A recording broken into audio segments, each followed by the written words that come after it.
It's for the, So it's a couple minutes after 7. Sorry, we were running a little late out back there. We were playing baseball. Yeah. Now, what's that other thing that you're doing now? Pickleball. So new pickleball shirts. So before we get started, like I usually do, I would like to remind you that if you have a cell phone, please either silence it or turn it off so that it doesn't disrupt the meeting. So with that, I will call to order the regular Oregon City Commission meeting for Wednesday, October 7th, 2015. If you'll stand and join me in the flag salute. I pledge allegiance to the flag of the United States of America and to the republic for which it stands, one nation, under God, indivisible, with liberty and justice for all. Well, a whole bunch of city commissioners here tonight. Wow. See? So we have ceremonies and proclamations, and as you all can see, and the folks in the viewing audience, we are all wearing our Drive for 5 t-shirts. And so I will do the proclamation for this. And I want to recognize Daniel Lusk, the State Farm Public Affairs Specialist, and Carrie Higgins is the mother of Maddie Higgins, who died in a car crash on Pete's Mountain. And she created the Angel 5 when the remaining students died. So the proclamation reads as follows. Whereas alcohol use is linked to some of Clackamas County's most significant social problems, including crime, homelessness, domestic violence, suicide, and vehicle crashes. And whereas youth are of particular risk in the use of alcohol can have long-term, irreversible effects on brain development. And whereas in Clackamas County, over 47% of 11th grade students and over 27% of 8th grade students reported having at least one alcoholic drink within the past 30 days. And whereas, while the disease of alcoholism is serious, it is, however, treatable, especially with early intervention. And whereas Oregon City supports various public and private organizations whose mission includes the prevention of alcohol abuse.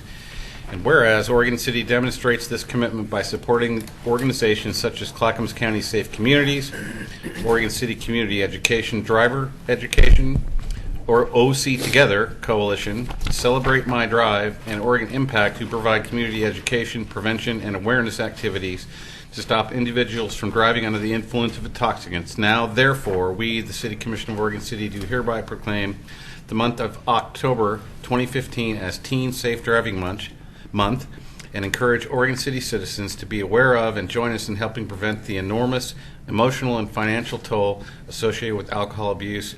In witness hereof, I have, boy, these words are tough.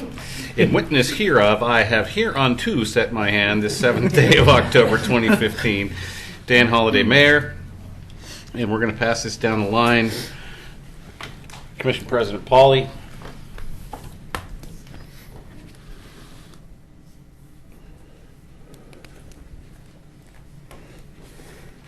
Commissioner Shaw.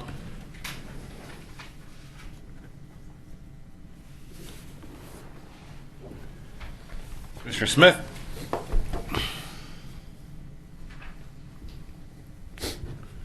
And Commissioner Magowar.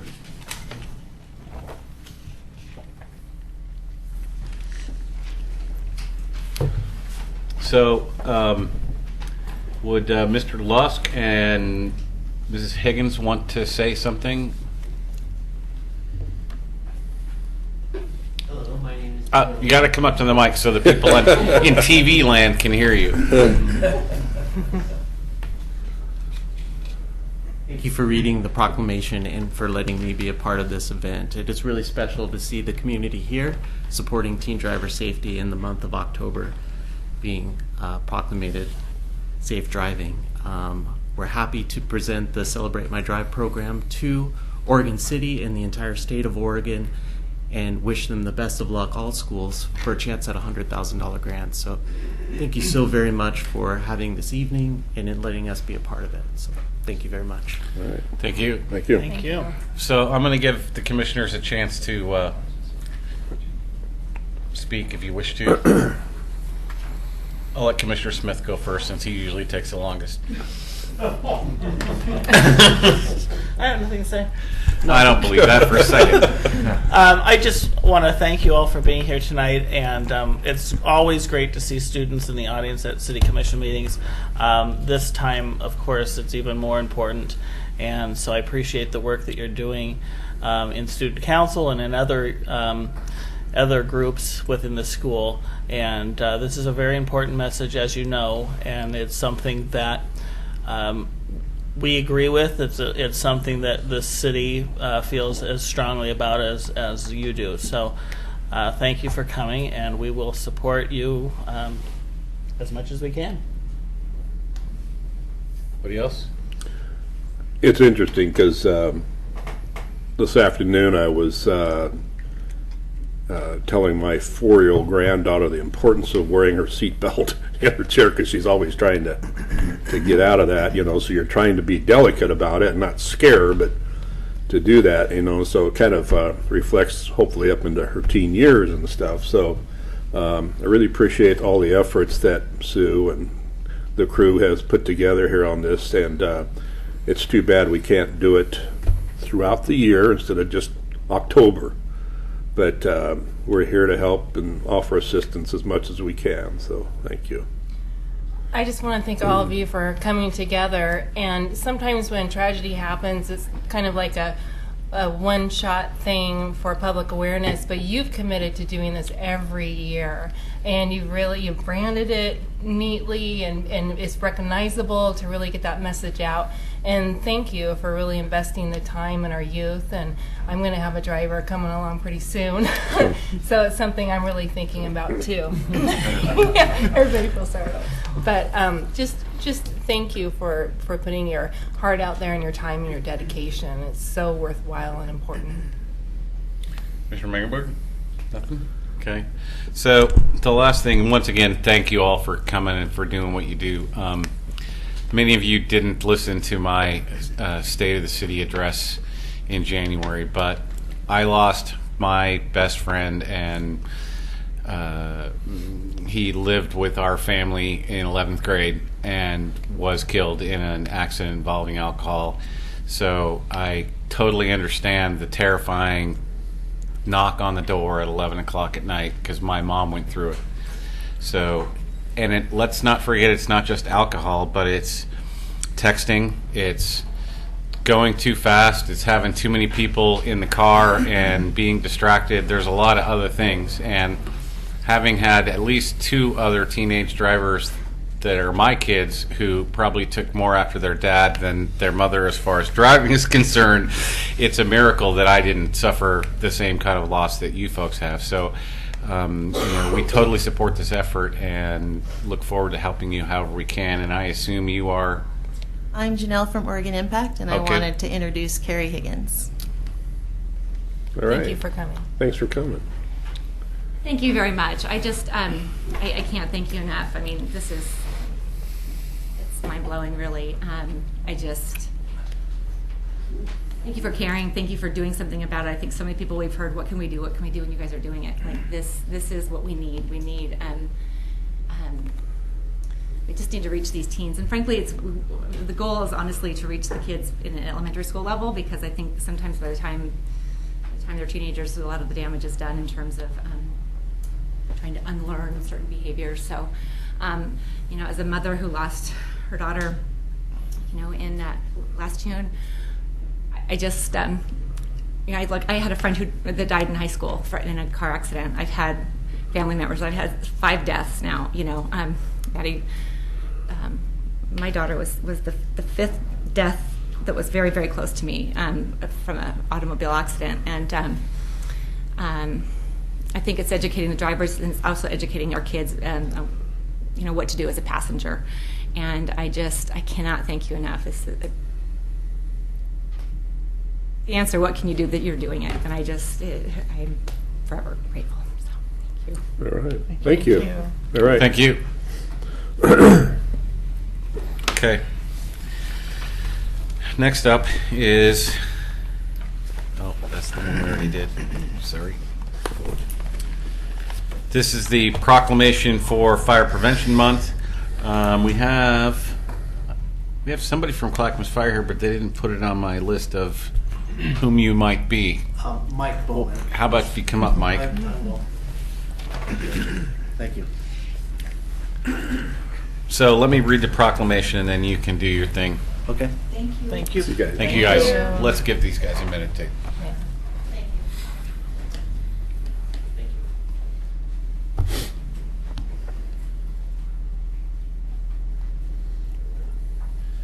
So the proclamation reads, whereas Fire Prevention Month is a nationwide coordinated effort sponsored by the National Fire Protection Association, of which I used to be a member, each October to encourage the public to prepare for fire in their homes, and whereas Oregon City partners with Clackamas Fire District 1 to ensure the safety and security of all those living in and visiting the fire district, and whereas fire is a serious public safety concern both locally and nationally, and homes are the locations where people are at the greatest risk from fire, and whereas during the month of October, Clackamas Fire District 1 will encourage residents to take measures to make themselves and their families prepared for a fire, and whereas by encouraging all employees and community members to recognize the importance of reducing the occurrence of home fires and home fire injuries through public education, and whereas residents receive public education and are able to take actions to increase their safety from a fire in their home, and whereas fire safety is the responsibility of every citizen within Clackamas Fire District 1,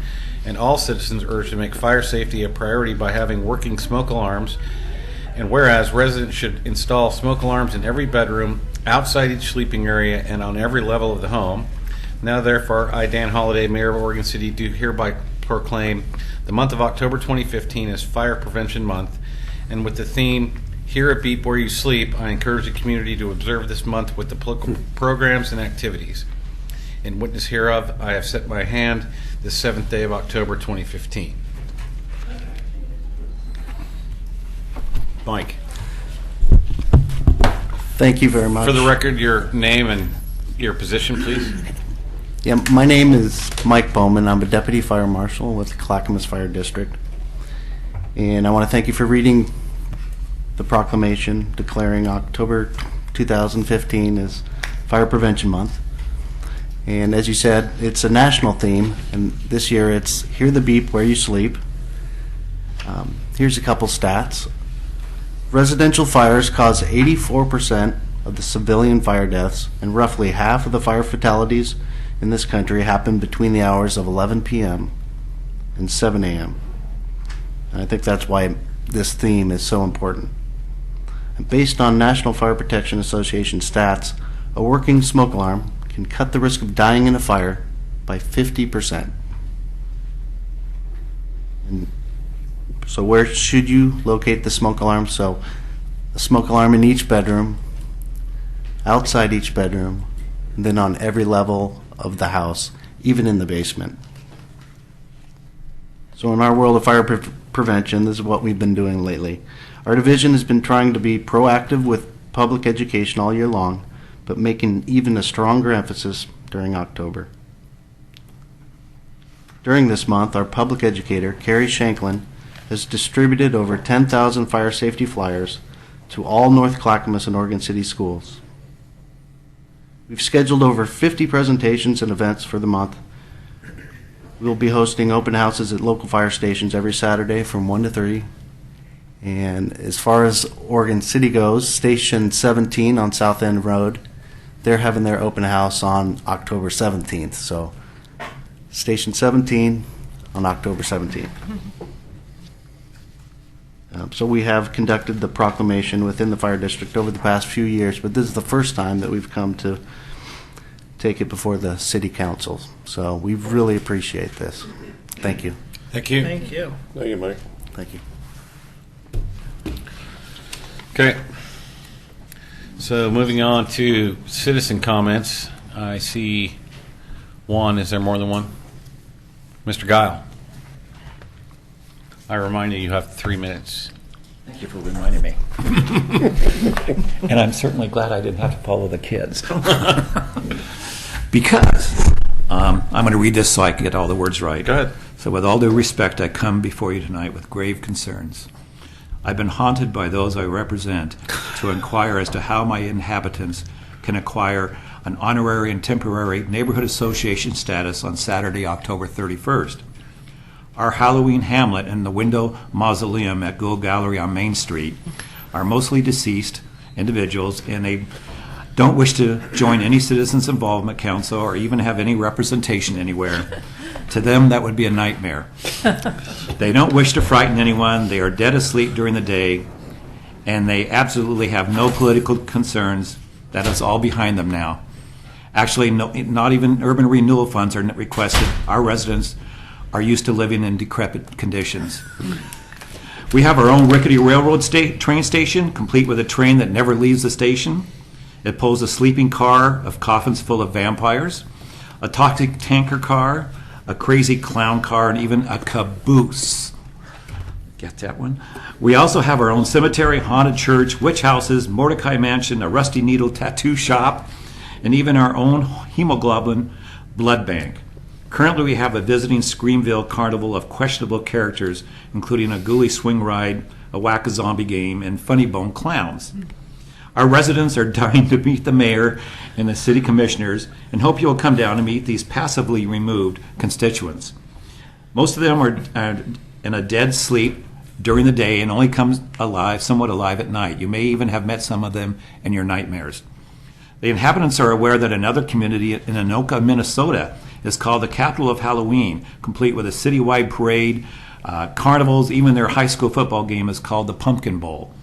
To Anoka, this is their annual big city civic celebration.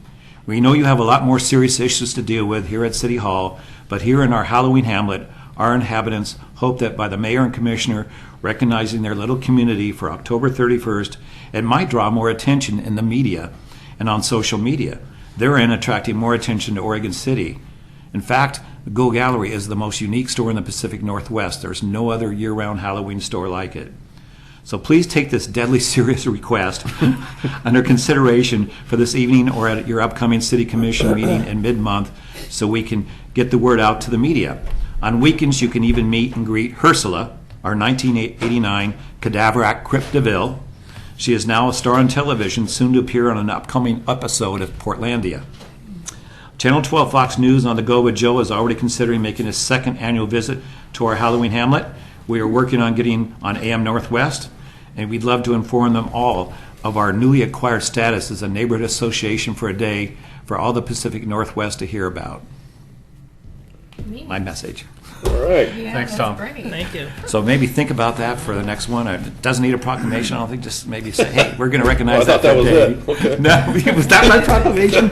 Also, before I leave, just wanted to thank you all. I see on here, I got to get back to the store, but I see on here that you're talking about the A-frame sign fees, and thank you for looking at it again and reappraising. All right. Thanks. Have a Thank good you, evening. Tom. Thank you, Tom. And boo to you. So is that it for citizen comment? Okay, then we're going to move on. Anybody have issues with the agenda? No. Okay. So move on to public hearings. 15-480, continuance of ordinance number 15-1012, the Pavilion Park 3 development application for zone change, file ZC 15-02, and subdivision file TP 15-03. Mr. Conkle's not here. Who's doing this? Laura Turway. Oh, hi, Laura. How are you? Good, how are you? Ms. Turway, go ahead. Laura Turway, planner with the city. So the Planning Division received an application for a 25-lot subdivision and zone change from R10 to R6 at a property at 19588 McCord Road. That, as you know, for zone changes, they go before the Planning Commission before they go before you. It took a little bit longer than expected at the Planning Commission, so city staff requests a continuance of this matter until October 21st. Okay. But this is a public hearing, so I'm going to open the public hearing. Are there any citizens wishing to comment? Ms. Riggs? Then I'll close the public hearing. I would entertain a motion to continue this to a date certain. Let's see. Move for continuance of ordinance number 15-1012, the Pavilion Park 3 development application for zone change. To October 21st. October 21st. Second. moved by Commissioner Shaw, seconded by Commissioner Smith. Is there any discussion? Call the roll, please. Commissioner Shaw, Aye. Commissioner Pauly, Aye. Commissioner Smith, Aye. Commissioner Mangelberg, Aye. and Mayor Holliday. Aye. Motion carries. We move on. Second public hearing is ordinance for introduction. Oh, it's 15-479. Ordinance for introduction number 15-1011. Boulder Run Development Application for Zone Change, file ZC 15-01, subdivision file TP-1502, and Natural Resource Overlay District Verification file NR 15-04. Ms. Turway. Thank you very much. The city received an application for a zone change from R10, which is single-family residential on 10,000 square foot lots, to R8, which is single-family residential on 8,000 square foot lots, as well as a 19-lot subdivision and a natural resource overlay district verification. We'll talk about it in a bit more detail. The property, as you can see on the screen, it's a little dark, but it's these properties right here. So you can see that they're generally surrounded by other residential subdivisions. The existing site consists of 3 tax lots. On those 3 tax lots, there are 2 single-family homes and a series of accessory structures like sheds and so forth. The property is located generally near the intersection of Hampton and Pease Road. Can you go back a second? Sure. What's that curious-looking little The loop? tulip-shaped Driveway, thing? It's a driveway of Oh, gravel. okay. All right. City staff reviewed the development proposal against our Oregon City Municipal Code. All of the applicable chapters are listed on the screen, and findings for each of those criteria are provided in the staff report. So now I want to talk about each one separately. First one is the zone change. Again, the applicant is currently R10 and looking to go to R8. As you can see on the colors of the map, it's generally surrounded by R8 properties. For the zone change, we have a variety of approval criteria that we review. One is we want to make sure that we have citizen participation in this process. We are looking for efficiency in land, efficiency in utilities. We want to provide a variety of housing types and lot sizes and densities. As you can see of the chart on the screen, about a quarter of our cities in the R10 zoning designation. So moving to R8, it's only 18%, so it provide a little bit more variety there. As shown in the staff report, the subdivision can be provided with adequate public facilities like sewer, water, and storm lines. Now onto the subdivision. The applicant has proposed the layout identified on the screen. You'll see sidewalks, planter strips, street trees along the development proposal. They'll also have a storm pond that's generally located near Pease Road right there, adjacent to lot number 1. They've showed a shadow plat for future street connections when the property north of them, which is currently underdeveloped, if they choose to move forward with the development there, and this development will then connect in the street system, and we'll get a little bit more connectivity in this area of the city. We have a variety of subdivision criteria. They're pretty dimensional, so minimum lot width, depth, the traffic impact study, how many trees they're removing and replacing. They've proposed to remove about 145 trees, and they have to replace about 425 trees to make up for that. Last is the Natural Resource Overlay District exemption. They hired a wetland consultant to take a look at the overlay on the site. In this map here, there's a purple little blob that goes through the site. Their determination was that there was a feature on site, and it got culverted. It was created from this subdivision to the northeast of the site, and when that subdivision was built around 1998, they culverted the stream, and so the stream no longer exists. We sent that report to David Evans and Associates, which is our city consultant, and they concurred with that determination. Hold on. So you say the stream doesn't exist, but there's a pipe underground in which the water runs through? Yeah, so we protect only above surface streams. So if it goes underground, then there's no protection of it. So we protect streams through the use of vegetated corridors. So it should be stream, lush native vegetation, then development. So we want to make sure that we have no stream or lush native vegetation on the subdivision. Otherwise, they would have to provide the appropriate buffering for those. Well, I'm just curious where it starts and stops. Yep. Because if there is water running there, it must start somewhere up there somewhere and go somewhere down there, right? Yep, so it is, well, it's kind of hard to tell in this picture, but may have in the past been some type of drainage. A lot of times there were farm fields that had above water drainage, above land drainage. And so it created systems, which later showed up in our overlay district when we created it in the 90s. And so when each development comes in, they'll have to hire a consultant to look at it. So they send biologists and wetland specialists on site to take pictures and do a report, and they look for indicators of streams and vegetation species as well. And then we also sent it to our consultants. So we had 2 consultants double check it. Okay. So it may have been there before, and it's no longer there, or it's underground. And Mayor, one thing a little piece that I know about that is that flag lot that's kind of shown just above the purple clouded area. Right. That's a detention pond, and my recollect, this is coming from some memory from a few years ago, but I believe it's piped out to Pease Road, and then further piped down Pease Road, and through the large lot at the very corner of the parcel. That's So kind of my the recollection. definition of stream is rather broad here. This is not a year-round, fish-bearing critter thinking. I don't know Correct. of a stream. There may have been some signs of a historic stream. I Mr. don't know Weisman? So it would well. be a seasonal. So when this overlay was introduced, it was taken at a 30,000-foot snapshot, and based on information, they weren't all went out and ground truth. And so you look at the contours and you look at the vegetation, you think that might be a place where a stream is. We have fairly good information.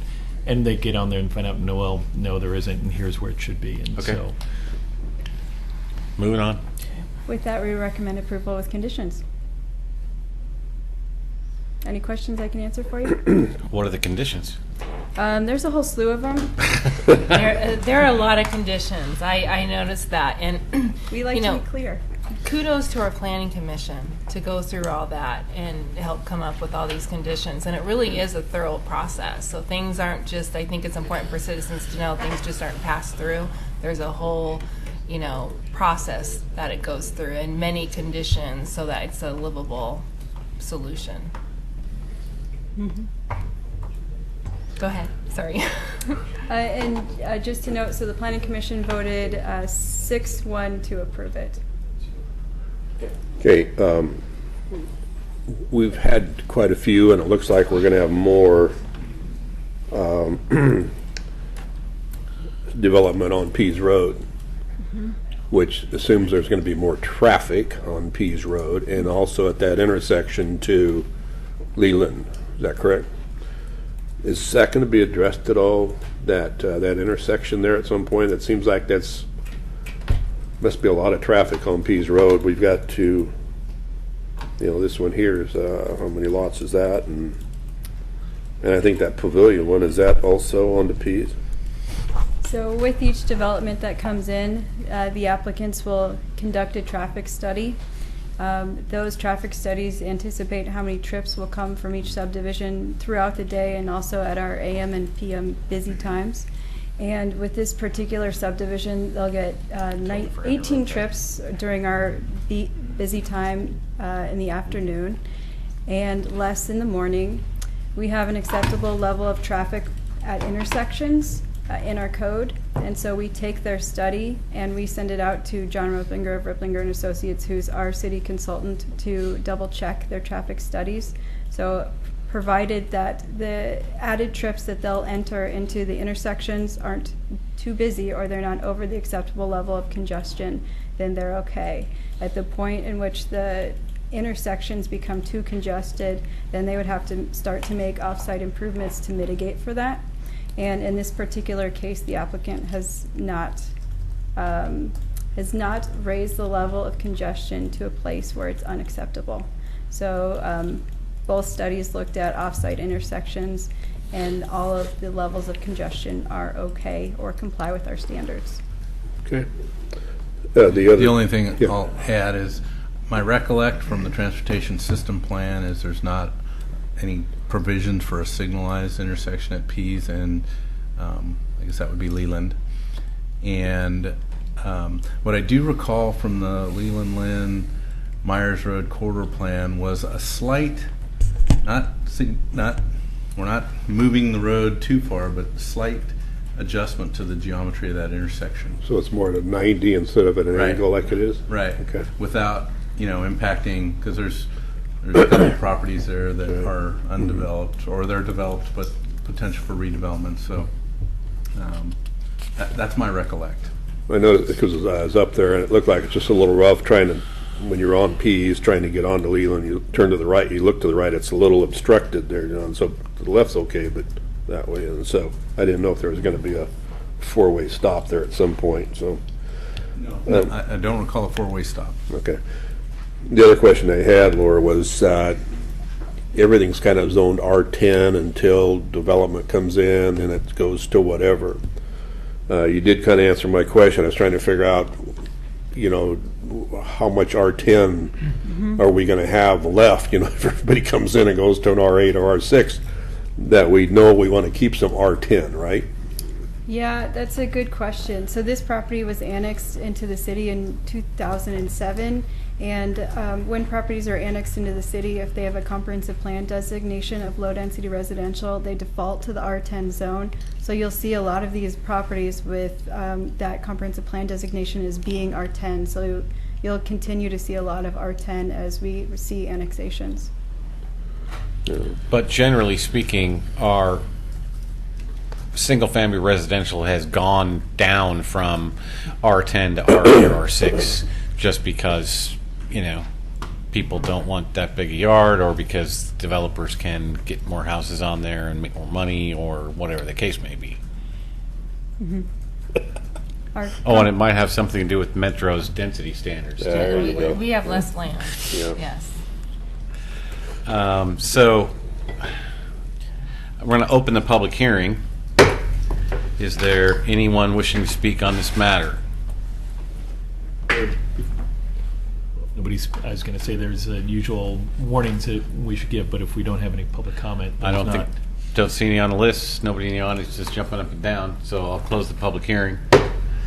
And before we get started, I did converse with the city attorney, and while I'm not required to, I will say that I did receive a campaign contribution from this particular developer. So I just want people to know that up front. So I would entertain a motion at this point. So this is for the first reading. Yeah. Okay. I move the first reading for 15-479 ordinance for introduction number 151011. Second. It's been moved and seconded. Mr. Kvaisman. Ordinance number 15-1011, an ordinance of the City of Oregon City amending Title 17 zoning, Chapter 1706020 of the official zoning map of the Oregon City Municipal Code by changing the properties identified at Clackamas County Map 3-2E-07B-02300, Clackamas County Map 3-2E-07BA-07000, and Clackamas County Map 3-2E-07BA-06900.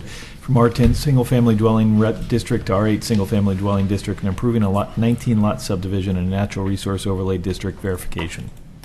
You don't want to read the attachments too? Call the roll. Commissioner Shaw? Aye. Commissioner Polly? Aye. Commissioner Smith? Aye. Commissioner Mengelberg? Aye. Mayor Holliday? Aye. Okay, so on to general business. 15-519, Resolution 1531, modifying the planning fee schedule for A-frame signs in the right-of-way. Ms. Turway, you're up again. Thank you very much. So as you know, the city, We're not going to have to see that whole thing again, right? this is our 43rd hearing now. The city adopted code to allow signage in the right-of-way effective on November 1st. With that, we also adopted a resolution for fees. The current fee resolution requires a $172 right-of-way permit as well as a $172 sign permit for A-frames to be placed on the ground within the right-of-way. This fee resolution will reduce that to a $50 fee, and it will not require the right-of-way permit. So rather than having to get two permits, which are $172 each, the applicant will now have to get one permit, which is a sign permit for $50 per year. Yes, I just want to say thank you, planning staff, for being so responsive and helping us be responsive to our citizens and their concerns. So I think that's a workable solution. Thank you. I also think the amount is right, and I like the fact that people will be renewing them every year so that there is some mechanism to enforce ones that aren't looking so great. I'd like to thank Commissioner Polly for bringing it to our attention too, and good job on this whole sign thing. I move to approve resolution number 15-31, modifying the planning fee schedule, A-frame signs in the right-of-way. Second. Moved by Commissioner Smith, seconded by Commissioner Mengelberg. Before we go any farther, I do want to say that this does go to show that we do listen to our citizenry, that when things are brought to our attention, and certainly, sometimes things are running down a parallel track and we don't always know where both trains are going to end up, and this is one of those situations where that happened, and so we reached out along with staff to fix the problem, and I hope that's the kind of responsiveness that people expect from us and that we will do. So if there's no other discussion, call the roll. Commissioner Shaw? Aye. Commissioner Polly? Aye. Commissioner Smith? Aye. Commissioner Mengelberg? Aye. Mayor Holliday? Aye. Here we are, 15-523, second reading ordinance number 15-1014, amending Oregon City Municipal Code, Chapter 3.04, the transient room tax. Mr. Parno is somewhere else. Mr. Underwood's I will going be to Wyatt. cover this one for you. Really? Yes. Okay. Oh, you guys are mixing You don't it seem up. like I like it. you don't seem like a finance guy to me, but Well, I can play one on TV. Let's see how he does. Yes. Okay, that's good. Mr. Underwood? Thank you, Mayor Holliday and City Commissioners. Mr. Parno's asked me to present this item tonight since he's out of town at a conference. So I'll keep the comments brief, as this item has been discussed at 2 previous commission meetings. At the City Commission retreat in January, the Commission discussed the importance of tourism programs to the community. Staff was directed to perform an analysis of transient room tax programs across the state to support additional funding for tourism. The results were presented at the City Commission work session on September 8th, and in short, we found that Oregon City has been charging a lower rate than other cities within the region.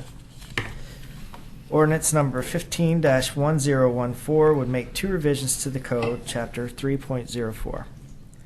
The first is to increase the tax rate from 4% to 6% to be consistent with other rates in the region. The second is to recognize transient lodging intermediaries such as Priceline and Airbnb, to ensure that those companies collect and remit taxes in accordance with state and city laws.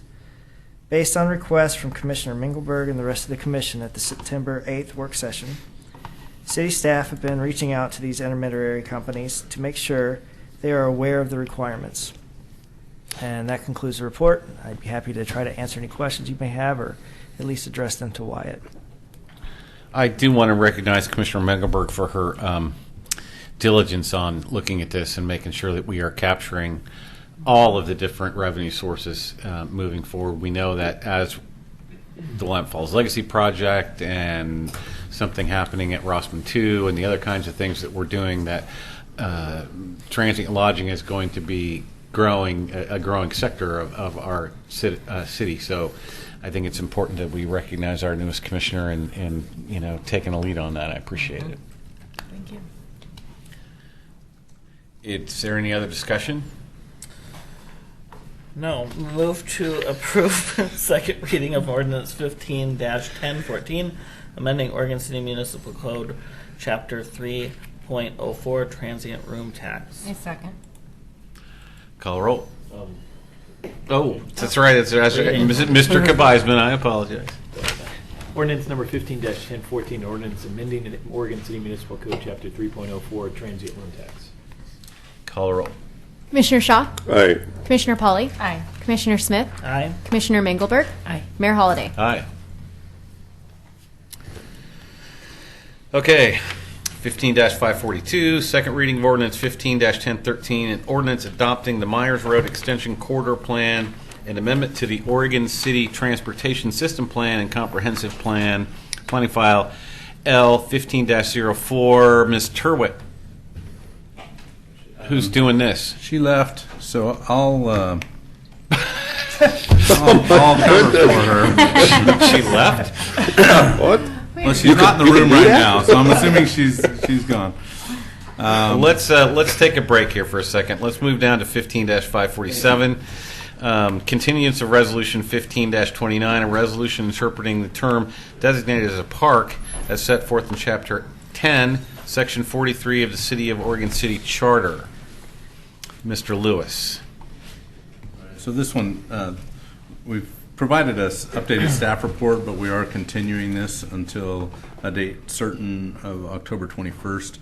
For the most part, we looked at the information that was submitted, all 572 pages, and feel like we've got a reasonable response, but didn't have time to pull all that together in a presentation that might help you see what we see.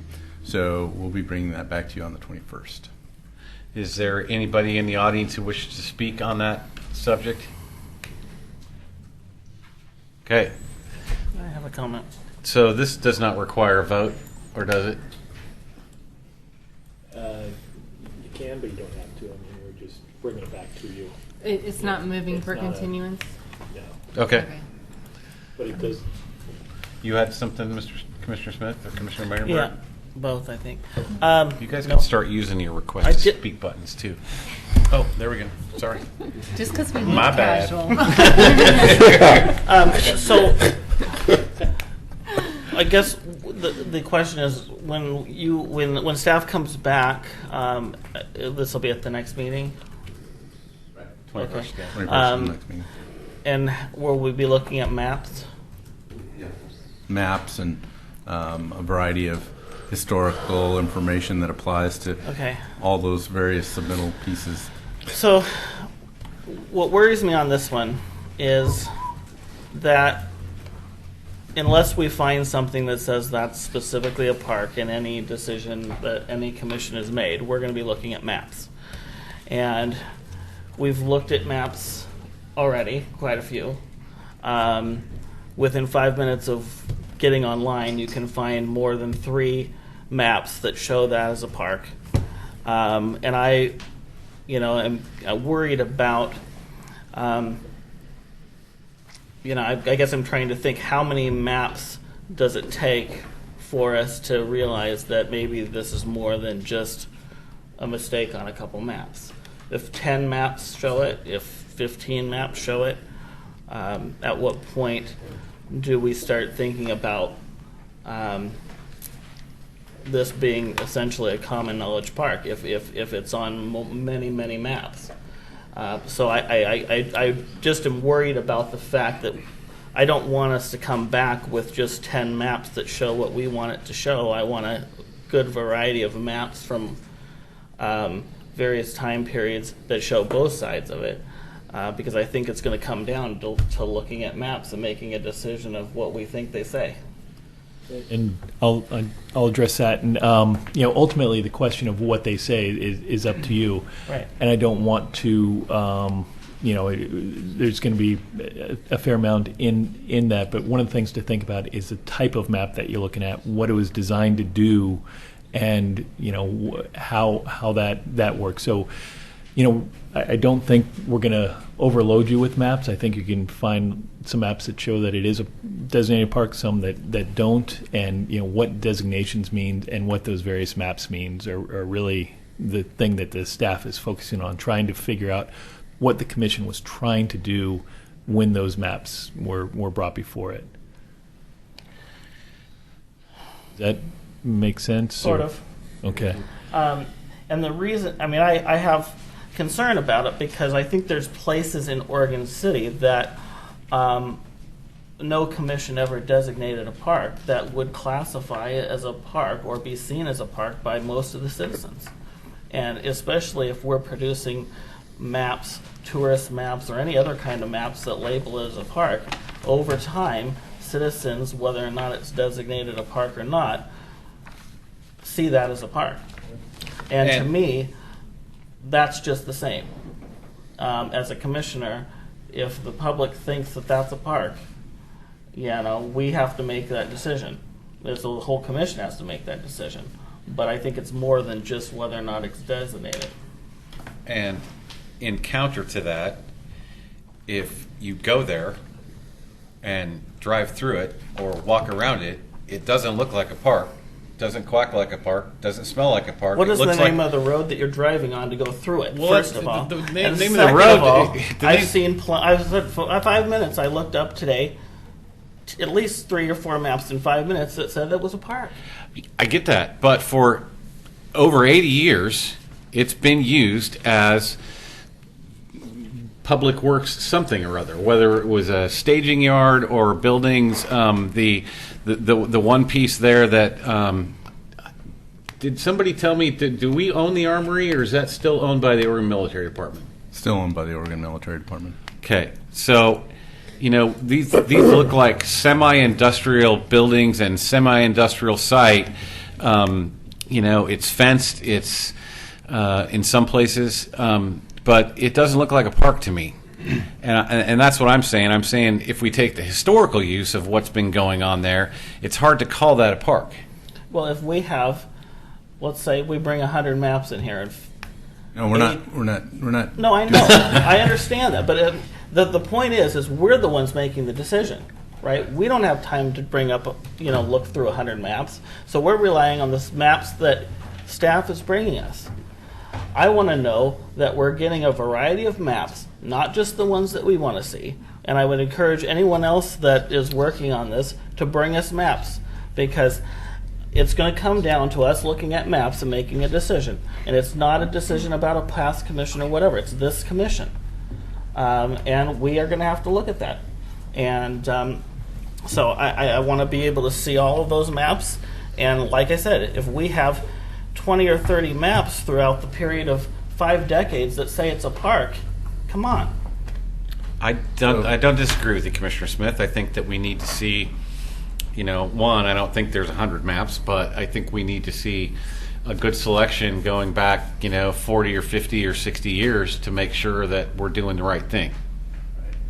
It's unfortunate that we have. But we're not talking about this tonight. We're Right. continuing it. So we're going to move on at this point. As long as anyone on this dais wants to talk about it, we're talking about Well, it. no, I was. Anybody else? Yes, I am up. I was just going to say one thing very quickly. I think it's going to come down to a combination between looking at maps and the ordinances and the timeline and everything all together. So I'm very interested to see everything in front of us, and I'm sure it's going to be lengthy, so we need to allow lots of time for that. And as far as parks go, parks are very, very important to me. People consider vacant lots sometimes parks and everything else, and they take their dog out into it. So I think you have to be very clear. You wouldn't want somebody a property owner not to build on that just because their neighbor thinks it's their green space. So there's a balance here, and I hope that we get the information we need to make that decision. Anybody else? So just to key in on what Commissioner Pauly just said, if we go back to the previous one of the previous things, one of those lots, the big long rectangular lot, was almost totally tree covered.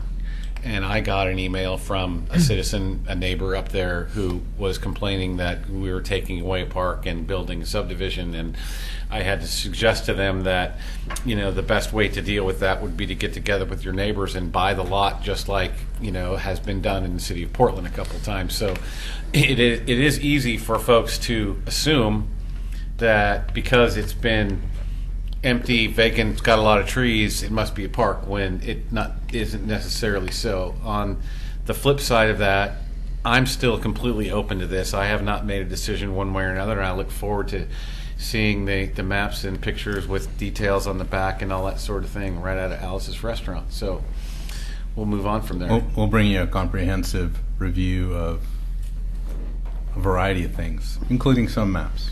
Okay. So back to 7C. Back to 15-542, the second reading of ordinance 15-1013, an ordinance adopting the Myers Road Extension Corridor Plan, amendment to the Oregon City Transportation System Plan, and Comprehensive Plan. Mr. Way, you tried to sneak out early, apparently. It was a miscommunication. It wasn't her. It wasn't her. I'm just giving her a hard time. The Planning Division recommends approval of the Myers Road Extension Corridor Plan.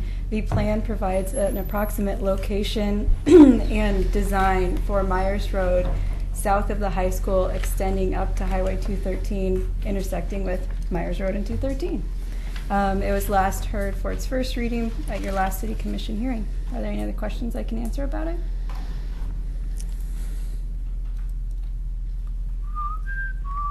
No question. I will take make the motion for second reading of ordinance number 15-1013. I second that. Moved by Commissioner Shaw, seconded by Commissioner Pauly. Mr. Kvaisman. Ordinance number 15-1013, an ordinance adopting the Myers Road Extension Corridor Plan, an amendment to the Oregon City Transportation System Plan and Comprehensive Plan. Call roll. Commissioner Shaw? Aye. Commissioner Pauly? Aye. Commissioner Smith? Aye. Commissioner Mangelberg? Aye. Mayor Holliday? Aye. So does anybody have anything they wish to pull off the consent agenda? I do not. No. Hang on there. Let's see what I got here. I'm good. Move to approve the consent agenda. Second. Call roll. Commissioner Shaw? Aye. Commissioner Pauly? Aye. Commissioner Smith? Aye. Commissioner Mangelberg? Aye. Mayor Holliday? Aye. So we're on to communications. The interim city manager is on vacation, so I will look to the interim city manager, or shall we say interim pro tem city manager, Mr. Archer. Whatever you'd like to call me, sir. Mayor and Commissioners, I do have just a few items for you here tonight. First of all, I want to let you know that the Clackamas County Library Network system, of which Oregon City Library is a part of, is doing an all-network staff training on this coming Monday, October 12th, and therefore our library is participating in that. We will be closed on Monday. It's an all-county network, all-staff training. It's kind of an unusual one, and it's a good thing. And so I assume that the libraries put this out over their social media and other networks and tried to let everybody know the best way they can that they would be closed Monday, even though they normally would be open. Yeah, they do a great job of that. Okay. So I'm going to assume that's the case. Secondly, you would be scheduled regularly for your commission work session this coming Tuesday the 13th. I believe you might have received an email saying that we've needed to postpone what was planned to be. The entire agenda was a commission training, and the commission training has had to be postponed. And so therefore we have no agenda items for the work session. And so unless there are any objections from the commission, we had intended to cancel that meeting and notice it as such. Darn. I have parent-teacher conferences anyway. So no work session. Great. Okay. Thank you. Is that a couple more things. The next one is Mr. Underwood is going to give you some information about the Willamette Falls Heritage Area Coalition. So, as you may know, I serve as the primary representative for the city on the Willamette Falls Heritage Area Coalition Board. Since my service at the beginning of the year, it has been expressed that the board is turning mostly into a kind of a policy discussion board, and they feel that it would be more appropriate to have an elected official on that board as opposed to serve as a primary representative as opposed to a staff member. But they also recommended that I stay on as an alternative. So I just wanted to throw that out there and see what When do you want meet? to I do. meet, yeah. We meet once a month. It's the fourth Thursday each month, and Time? it's at 8 o'clock. In the morning? Yes, That's from the problem. 8 to about 10 o'clock, 9:30. Okay, we'll take that under advisement. I'll chat with my fellow commissioners, and we'll see if there's somebody that can take on that role. Thanks. And one last item, and I think you'll enjoy this. Pleased to announce to you that SAFE, our workers' comp policy holder, has notified the city that we will receive a payment, a dividend of a little over $40,000, $40,000 and some change, for our policy ending on September 30th for this their last year, and that will be that is equivalent to a 20% premium reduction for the city for the last year. So that's great news, and so we will be returned that dividend. So we can just split that up here. Yeah, they have a Christmas party of some kind There in you there. go. So, Don't good. start rumors. Oh, I would ask, I'd ask Wyatt where that would go, but he's not here, and I'm pretty sure Mr. Underwood can't answer that question. So I think it's paid out of the general fund, so I would assume it'd be returned there. But Okay. I'll defer that for further discussion. Yeah, I'd be happy to give it a shot. I'm sure you would. I suggest we move on. That's the conclusion of my report. Thank you. So from the commission, we'll start with Commissioner Mengelberg. Let's see. I met with the C4 Metro Subcommittee last week. I volunteered to be part of the Economic Restructuring Subcommittee for the Main Street program. So we had our first kickoff meeting just this week. Looks like a great group. I'm excited to be part of that. Attended First Friday and wanted to announce congratulations to our Main Street program tonight. Yes, or actually at 5 today. They won the Oregon Main Street Award for their Snowflake event. So it's quite a Wow. recognition for a job well done. good. Nothing. Commissioner Shaw. Any Yes. report? Attended a conference on leadership. It was actually up at Benchmade Knife, put on by Lewis and Clark Bank. How come I didn't hear about this? Yeah, it was kind of cool. Anyway, I'll give you my notes. Okay. All right. Went to the developers forum on SDCs. That was a great project, great forum. I'm learning more and more about SDCs as we go along here, getting more comfortable with them, and you guys did a great job on that. And Mayor spoke and everything there, so it's great.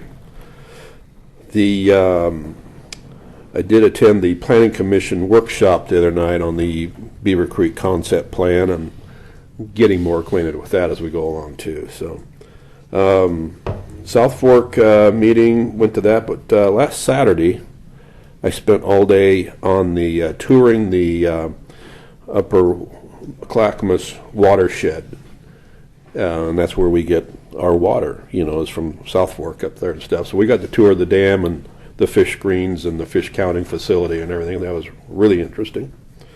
Catch any fish? No. My fish, I got to count it as it went by. I'll take that one, So. And in fact, William was with us there that day, so it was good. Yeah, that's correct, yeah.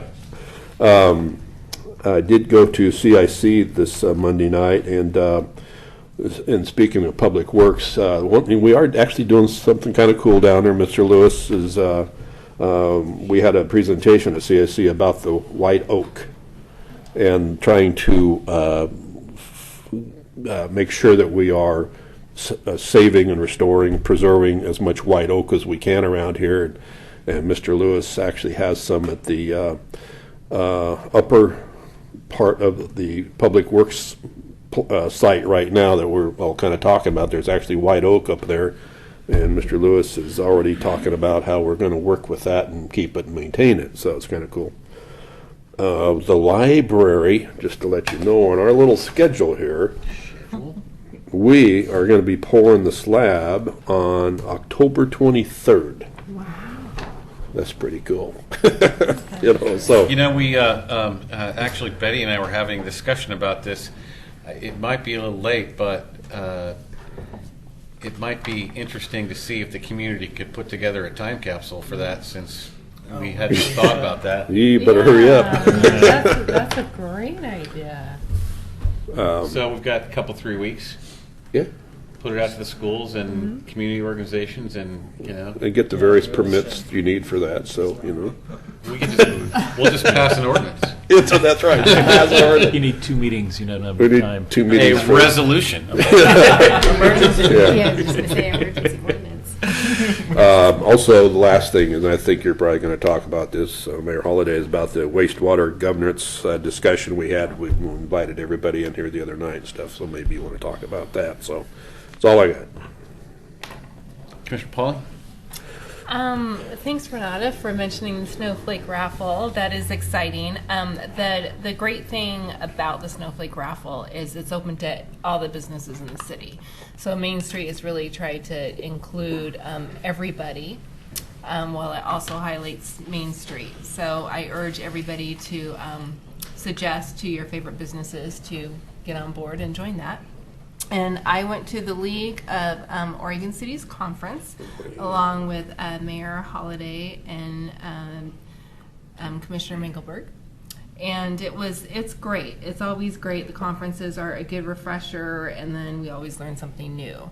And it's also a good time to network with other cities, and we had time to network with our neighboring cities, talk more about Tri-Cities, and just all get on the same page. So it was great.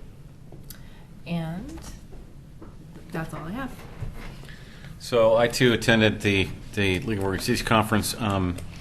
I didn't get there to make the mayor's event because I was here doing the SDC conference at the Museum of the Oregon Territories, and we got fantastic turnout at that event. Over 50 people beyond staff were there from all sides of the development community, whether it's real estate or actually builders or developers or those kinds of things. And I think what that kind of thing does is anytime you get people in the room that are able to talk and exchange ideas, it builds confidence that we're out there trying to do the best thing for everybody. And, you know, there's no such thing as bad communication. So anytime we have the opportunity to develop those kinds of relationships, and that kind of keys into what Commissioner Shaw was talking about, we had the mayors and or a city commissioner, councilor from each of the 5 metro Clackamas County cities in our chambers to have a discussion about regional wastewater treatment without the oversight of the county and their staff.